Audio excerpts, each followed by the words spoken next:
మనసు మాట వినదు ఎపిసోడ్ 10.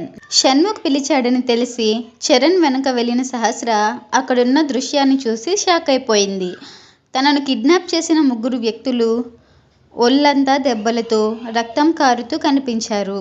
ఆమె అక్కడికి రావడం చూసి ఆ దెబ్బలతో ఇబ్బందిగా నడుస్తూ, సారీ మేడం, మిమ్మల్ని ఇంత ఇబ్బంది పెట్టినందుకు క్షమించండి, మీరు క్షమిస్తే గానీ సార్ మమ్మల్ని వదలనని చెప్పారు, ప్లీజ్ మేడం అని బ్రతిమలాడారు రాబర్ట్. అతను అలా చూసి, ఓ మరి నేను భరద్వాజ్ ఫ్యామిలీ కోడలినని చెప్పినప్పుడు పొగరుగా మాట్లాడావు కదా, ఇప్పుడేమైంది ఆ పొగరు అని కోపంగా అడిగింది సహస్ర. బుద్ధి తక్కువై అన్నాను మేడం, మిమ్మల్ని ఇబ్బంది పెట్టినందుకు సారీ అని లెంపలు వేసుకుంటూ అన్నాడు రాబర్ట్. అతన్ని చూసి, ఎందుకు క్షమించాలి, అయినా నన్ను కిడ్నాప్ చేయమని మీతో ఎవరు చెప్పారు అని అడిగింది సహస్ర. ఇదంతా మీ చెల్లి క్రాంతి చెప్పిందని చేశాను మేడం, నాకు నేనుగా రాలేదు, ఏమైనా ఉంటే ఆ అమ్మాయిని పనిష్ చేయాలి కానీ మమ్మల్ని ఎందుకు మేడం అని అడిగాడు రాబర్ట్. అబ్బో ఏంటి నోర్లేస్తుంది, ఎవరిని పనిష్ చేయాలో మాకు తెలుసు అని సీరియస్గా అంది సహస్ర. సారీ మేడం, మీరు క్షమించానని ఒక్క మాట చెప్పండి ప్లీజ్ అని సహస్ర కాళ్ళ మీద పడ్డాడు రాబర్ట్. అతని నుంచి దూరం జరిగి షణ్ముఖ్ వైపు చూస్తూ, చెప్పండి మిస్టర్ షణ్ముఖ్, వీళ్ళని ఏం చేయాలి, మీరేమంటారు అని అడిగింది సహస్ర. నువ్వు క్షమిస్తానంటే నేను ఇప్పుడే వీళ్ళ కాళ్ళు చేతులు విడిచేసి కాకులకు గద్దలకు విసిరేస్తాను అని కోపంగా అన్నాడు షణ్ముఖ్. ఓ వీళ్ళకే అంత పెద్ద పనిష్మెంట్ అంటే వీళ్ళ పైనున్న వాళ్ళకి ఇంకెంత పనిష్మెంట్ ఇవ్వాలి, వీళ్ళు ఇలా చేయడానికి కారణం ఆ పైనున్న వాళ్ళే కదా అని అడిగింది సహస్ర. ఆ మాట విని షణ్ముఖ్ ఏం మాట్లాడలేదు. అతన్ని చూసి వంకరగా నవ్వుతూ, ఏమైంది మిస్టర్ షణ్ముఖ్, అమ్మాయికి పనిష్మెంట్ ఎందుకని ఆలోచిస్తున్నారా, లేదంటే మీ గర్ల్ ఫ్రెండ్ కాబట్టి వదిలేస్తున్నారా అని సూటిగా అడిగింది సహస్ర. నేను క్రాంతిని పనిష్ చేయలేను అని చెప్పాడు షణ్ముఖ్. ఓ అంటే మీ వైఫ్ను టార్చర్ చేసిన వాళ్ళు బాగుండాలి, కానీ వైఫ్ చచ్చిపోయినా పర్వాలేదు అంతే కదా అని అడిగింది సహస్ర. ఏంటి ఇప్పుడు క్రాంతి విషయంలో జెలసీ ఫీల్ అవుతున్నావా అని అడిగాడు షణ్ముఖ్. ఆ మాటకు గట్టిగా నవ్వి, జెలసీ ఫీల్ అవ్వడమా, నెవర్, అసలు నువ్వు నా టైపే కాదని ఎప్పుడో చెప్పాను, అయినా నువ్వు ఆ క్రాంతి మీద ప్రేమతోనే కదా ఇదంతా చేస్తున్నావు, ఇంకా నాకేం పని అని కోపంగా అంది సహస్ర. అది విని షణ్ముఖ్ ఏం మాట్లాడాలో తెలియక సైలెంట్గా ఉండిపోయాడు. అతన్ని చూసి వంకరగా నవ్వి అక్కడి నుంచి విసురుగా వెళ్ళిపోయింది. ఎందుకో తెలియదు కానీ ఆమె కళ్ళ నుంచి అప్రయత్నంగా కన్నీరు కారిపోతున్నాయి. వాటిని తుడుచుకుంటూ, అయినా నాకు షణ్ముఖ్ హెల్ప్ చేస్తాడని కానీ క్రాంతిని పనిష్ చేస్తాడని కానీ అస్సలు ఎక్స్పెక్ట్ చేయలేదు కదా, మరెందుకు నాకు ఇంతేడుపు వచ్చేస్తుంది, ఇంట్లోనే ఉంటే ఇలానే ఉంటుంది, హాస్పిటల్కి వెళ్ళడం బెటర్ అని మనసులో అనుకుంటూ అక్కడి నుంచి నేరుగా హాస్పిటల్కి వెళ్ళిపోయింది సహస్ర. ఆమెను అలా చూసి, సార్ మీరు ఎందుకు సైలెంట్గా ఉండిపోయారు, మేడంకి నిజం చెప్పేయచ్చు కదా అని అడిగాడు చరణ్. ఏం నిజం చెప్పాలి అని అయోమయంగా అన్నాడు షణ్ముఖ్. ఆ రోజు రాత్రి క్రాంతి మేడం మీ లైఫ్ కాపాడడం వల్లే తననేమీ అనలేకపోతున్నారని, లేదంటే ఆ అమ్మాయిని మేడం కాళ్ళ మీద పడేసేవాళ్ళని సహస్ర మేడంతో చెప్పేయచ్చు కదా సార్ అన్నాడు చరణ్. తనకు నేనంటే అస్సలు ఇష్టం లేదని క్లియర్గా చెప్పేసి వెళ్ళింది కదా, అలాంటి అమ్మాయికి నేను ఎక్స్ప్లెనేషన్ ఎందుకు ఇవ్వాలి అని అడిగాడు షణ్ముఖ్. అది విని చరణ్కి ఏం మాట్లాడాలో అర్థం కాలేదు. వాళ్ళ ఇద్దరి గొడవ తలుచుకొని, ఇప్పుడు సార్కి సహస్ర మేడం మీద లవ్ మొదలైందా ఏంటి అని మనసులో అనుకున్నాడు. ఆ తర్వాత అక్కడ నుండి రాబర్ట్ వాళ్ళని చూసి, సార్ వీళ్ళని ఏం చేయాలో మేడం ఏం చెప్పలేదు కదా, క్షమించి వదిలేస్తారా అని అడిగాడు చరణ్.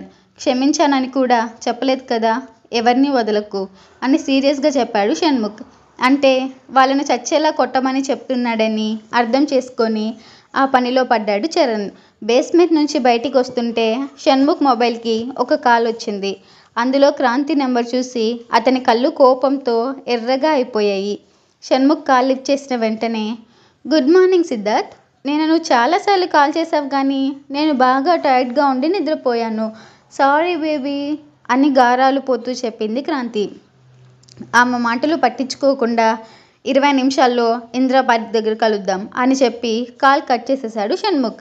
అది విన్న వెంటనే ఉత్సాహంగా రెడీ అయింది క్రాంతి. ఆ లొకేషన్ తలుచుకుంటూ, ఇందిరా పార్క్ అంటే అక్కడికి అందరూ కపుల్స్ వస్తారు కదా, మొన్న నైట్ నాతో సరిగా టైం స్పెండ్ చేయలేదని ఇవాళ రొమాంటిక్ డేట్ ప్లాన్ చేశాడా అని మనసులో అనుకుంటూ రెడీ అయి వెళ్ళింది క్రాంతి. ఆమె పార్క్ దగ్గరికి వెళ్ళేసరికి షణ్ముఖ్ కూడా కార్ పార్క్ చేసి ఆమె దగ్గరికి వస్తూ కనిపించాడు. అతన్ని చూసిన వెంటనే బేబీ అంటూ హగ్ చేసుకోవడానికి ముందుకు వెళ్ళింది క్రాంతి. కానీ ఆమె చేతులు పట్టుకొని మెలి తిప్పి మెడ చుట్టూ చేయి వేసి గట్టిగా నొక్కాడు షణ్ముఖ్. దాంతో ఊపిరి తీసుకోవడం ఆమెకు చాలా కష్టంగా అనిపించింది. ఒక 2 నిమిషాలకు ఆమెను వదిలాడు షణ్ముఖ్. దాంతో గట్టిగా ఊపిరి తీసుకుంటూ దగ్గింది క్రాంతి. కాసేపటికి స్థిరపడి ఏం చేస్తున్నావు సిద్ధార్థ్, ఎందుకు ఇలా చేశావు, చంపేస్తావా అని కోపంగా అడిగింది క్రాంతి. నువ్వు చేసిన దాంతో పోలిస్తే ఇది చాలా చిన్నది. ఇప్పుడు కూడా నువ్వు ఆ రోజు నన్ను కాపాడవన్న ఒక్క కారణంతో మాత్రమే వదిలేస్తున్నాను, లేదంటే చంపేసేవాణ్ణి అని సీరియస్గా అన్నాడు షణ్ముఖ్. నేనా, అసలు నేనేం చేశాను, ఎందుకు ఇలా మాట్లాడుతున్నావు అని అయోమయంగా అడిగింది క్రాంతి. సొంత అక్కను చంపాలని చూసిన దానివి నువ్వు నా లైఫ్ కాపాడాలంటే నమ్మాను కదా, అదే నేను చేసిన తప్పు. అది నిజమో అబద్ధమో తెలియదు, కానీ ఇక మీదటైతే మనం కలిసి ఉండడం జరగదు. లెట్స్ బ్రేకప్, గుడ్ బై అని చెప్పి ఆమె సమాధానం కోసం కూడా ఎదురు చూడకుండా అక్కడి నుంచి వెళ్ళిపోయాడు షణ్ముఖ్.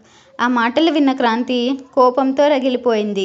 అసలు దీనంతటికీ కారణం ఆ సహస్రానే. అదే ఏదో చెప్పి నా బాయ్ ఫ్రెండ్ని నా నుంచి దూరం చేసింది. ఎలాగైనా సరే దానంతా చూసి తీరుతాను అని పళ్ళు నూరుతూ అక్కడి నుంచి వెళ్ళిపోయింది క్రాంతి. పేషెంట్ని చెక్ చేసి కాసేపు బ్రేక్ తీసుకొని క్యాంటీన్ దగ్గరకు వచ్చింది సహస్ర. అప్పటికే ఇంకా తన గాయం పూర్తిగా నయం కాలేదు.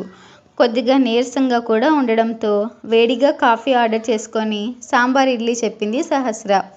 సరిగ్గా అప్పుడే ఆమె దగ్గరకు వచ్చి ఏ సహస్ర, అసలు నీ గురించి ఏమనుకుంటున్నావు, నా లైఫ్తో ఆడుకోవడం తప్పితే నీకు వేరే పనేం లేదా అని అరిచింది క్రాంతి. ఆ మాటలకు చెవులు మూసుకొని అబ్బబ్బా ఏంటి నసా, కొంచెం చిన్నగా మాట్లాడలేవా, ఎందుకలా చెవి కోసిన మేకలా అరుస్తున్నావు అని విసుగ్గా అంది సహస్ర. అరవక ఇంకేం చేయాలి, నిన్న నాకు ఫోన్ చేసి లేనిపోని నిందలని నా మీద వేశావు.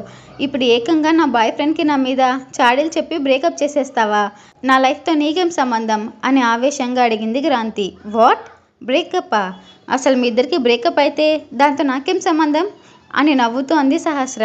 చేసిందంతా చేసి ఇప్పుడేం తెలియనట్టు నటించకు అని కోపంగా వచ్చింది క్రాంతి. పిచ్చి పట్టిందా నీకు అని పొట్ట పట్టుకొని మరింత గట్టిగా నవ్వడం మొదలుపెట్టింది సహస్ర.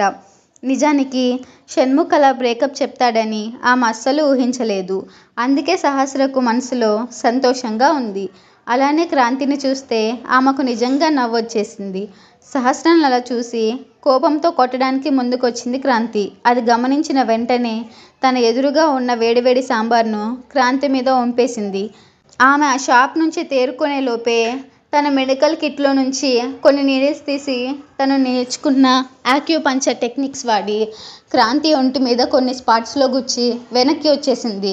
అప్పటికే కోపంగా ఉన్న క్రాంతి అడుగు ముందు వేయాలని చూసింది, కానీ ఆమె వల్ల కాలేదు. సహస్ర వైపు కోపంగా చూస్తూ ఏయ్ ఏం చేశావు, నన్ను ఎందుకు నన్ను కదలలేకపోతున్నాను అని అడిగింది క్రాంతి. చిన్న జలకిచ్చానంతే, జస్ట్ పక్షవాతం వచ్చిన పేషెంట్లా అయిపోతావు, అంతకుమించి ఏం లేదు. క్రాంతి కోపం నశాలానికి అంటింది.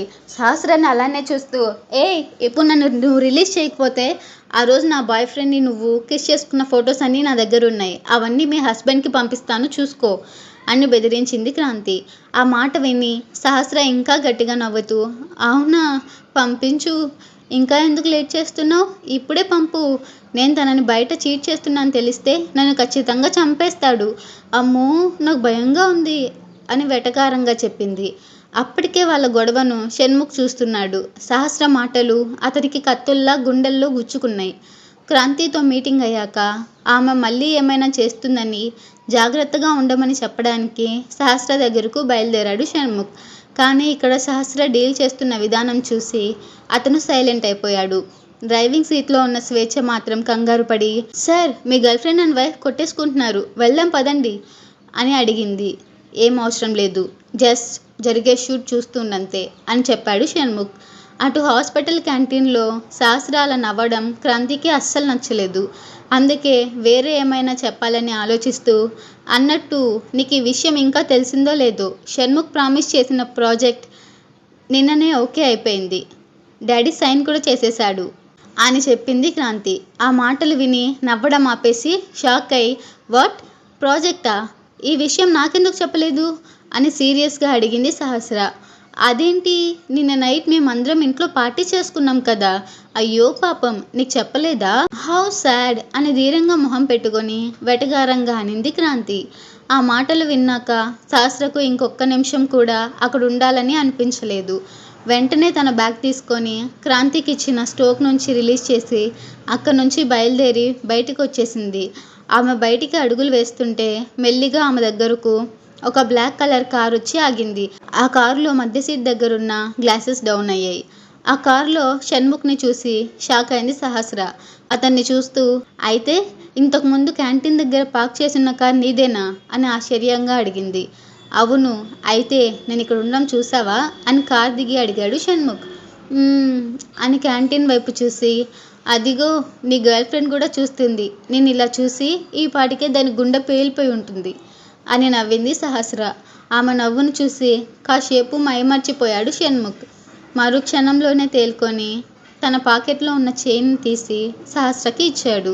దాన్ని చూసి ఏంటిది అని అయోమయంగా అడిగింది సహస్ర. నువ్వు నా వైఫ్ అని చెప్పే ఐడెంటిటీ ఇది నీ మెడలో ఉంటే నీకు పెళ్ళైపోయిందని తెలుస్తుంది, అలానే వేరే అబ్బాయిలు కూడా దగ్గరికి రాకుండా ఉంటారు అని చెప్పాడు షణ్ముఖ్. ఆ మాట విని ఏం చేయాలో అర్థం కాక కాసేపు సైలెంట్ అయిపోయింది సహస్ర. ఆమెనలా చూసి తనే స్వయంగా మెడలో చైన్ వేశాడు. నల్ల పూసలతో చిన్న లాకెట్ ఉన్న చైన్ చూడ్డానికి చాలా ముద్దుగా ఉండి సహస్రకు కూడా చాలా నచ్చింది. అలానే ఆమె చేయి పట్టుకొని చేతికి ఒక రింగ్ను కూడా పెట్టాడు షణ్ముఖ్. దాని వైపు అయోమయంగా చూస్తూ, ఇదేంటి అని అడిగింది సహస్ర. మన పెళ్లిలో చాలా తంతు ప్రకారం జరగలేదు కాబట్టి జరిగి ఉంటే ఇవన్నీ ఉండేవి అన్నాడు షణ్ముఖ్. అప్పటికే దూరం నుంచి ఆ సీన్ని చూస్తున్న క్రాంతి మొహం కోపంతో ఎర్రబడింది. షణ్ముఖ్ ఇచ్చిన రింగ్ ఏంటో ఆమెకు బాగా తెలుసు. ఆ రోజు సహస్ర కోసం హోటల్ రూమ్కి వెళ్తే అక్కడ తనకు దొరికిన రింగ్ అది. ఆ రోజు చరణ్ ఆ రింగ్ను తీసుకొని వెళ్ళిపోతుంటే అతన్ని ఆపి, ఆగండి, ఆ రింగ్ నాకు ఇవ్వండి, ఎందుకు తీసుకెళ్తున్నారు అని అడిగింది క్రాంతి. ఇది మా సార్ రింగ్, ఆయన మాత్రమే వేసుకోవాలి, వేరే వాళ్ళకి ఇవ్వరు అని చెప్పి వెళ్ళిపోయాడు చరణ్. అది గుర్తు చేసుకొని, నాకు మాత్రం ఇవ్వనన్నవాడు ఇప్పుడు ఈ సహస్రకి ఎందుకు ఇస్తున్నాడు, నాలో లేనిది దాంట్లో ఉన్నది ఏం కనిపించింది అని కోపంతో రగిలిపోయింది క్రాంతి. షణ్ముఖ్ తనకు రింగ్ పెట్టిన తర్వాత అక్కడి నుంచి వెళ్ళిపోవడానికి రెడీ అయింది సహస్ర. కానీ ఆమె చేయి పట్టుకొని విసురుగా తన దగ్గరికి లాక్కున్నాడు షణ్ముఖ్. సడన్గా అతను అలా చేసేసరికి ఆమె షాక్ అయిపోయింది. షణ్ముఖ్ మాత్రం ఆమె నడుం చుట్టూ గట్టిగా చేయి వేసి బిగించి మరింత గట్టిగా దగ్గరికి లాక్కున్నాడు. దాంతో సహస్ర గొంతులో తడారిపోయింది. కళ్ళార్పుతూ అతని వైపు అమాయకంగా చూస్తుంటే అతను సహస్ర మొహానికి దగ్గరగా వచ్చాడు. దాంతో ఆమె గట్టిగా కళ్ళు మూసుకుంది. కానీ మరుక్షణం షణ్ముఖ్ చేసిన పని చూసి షాక్ అయిపోయింది సహస్ర.